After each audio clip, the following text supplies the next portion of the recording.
लग्नाचे दागिने म्हणजे श्रीमंत पेशवाई दागिने, नाशिकचे सुप्रसिद्ध सराफ मयूर अलंकार सराफ।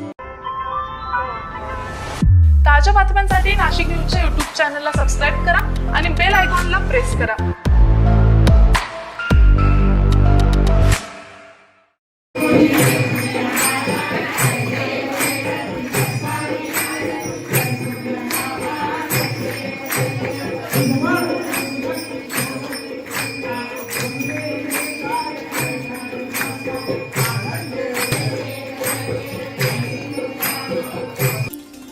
अध्यात्मनगरी म्हणून ओळखल्या जाणाऱ्या नाशिकच्या पंचवटी भागात श्रीराम जन्मोत्सव मोठ्या उत्साहात साजरा करण्यात आलाय।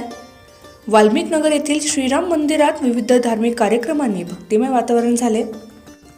नगरसेवक हेमंत शेट्टी यांच्या मार्गदर्शनाखाली श्रीराम सांस्कृतिक कला व क्रीडा मित्र मंडळाच्या वतीने या उत्सवाचे आयोजन करण्यात आले होते। दुपारी 12 वाजता मंत्री गिरीश महाजन यांच्या उपस्थितीत श्रीराम जन्मोत्सव सोहळा पार पडला। यावेळी स्थायी समिती सभापती मच्छिंद्र सानप, गटनेते श्याम बडोदे, ज्येष्ठ नेते लक्ष्मण सावजी, नगरसेवक सुधाकर बडगुजर, शाहू खैरे, गुरमीत बग्गा, चंद्रकला धुमाळ, सागर लामखेडे, मोनिका हिरे, निलेश बोरा, माजी नगरसेविका रुपाली शेट्टी गावंड, हर्षद पटेल यांच्यासह अनेक मान्यवर उपस्थित होते।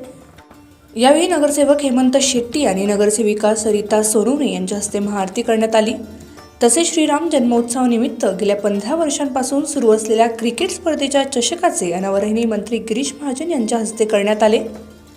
कार्यक्रमादरम्यान हेमंत शेट्टी यांनी मंत्री महाजन यांचा शाल व पुष्पगुच्छ देऊन सत्कार केला। भक्तांच्या मोठ्या उपस्थितीत पार पडलेल्या ह्या सोहळ्यामुळे पंचवटी परिसरात सर्वत्र भक्तिमय वातावरण आणि उत्साही वातावरण पाहायला मिळाले। संजय परमार, नाशिक न्यूज, नाशिक। ताज्या बातम्यांसाठी नाशिक न्यूजच्या YouTube चॅनलला सबस्क्राईब करा आणि बेल आयकॉनला प्रेस करा।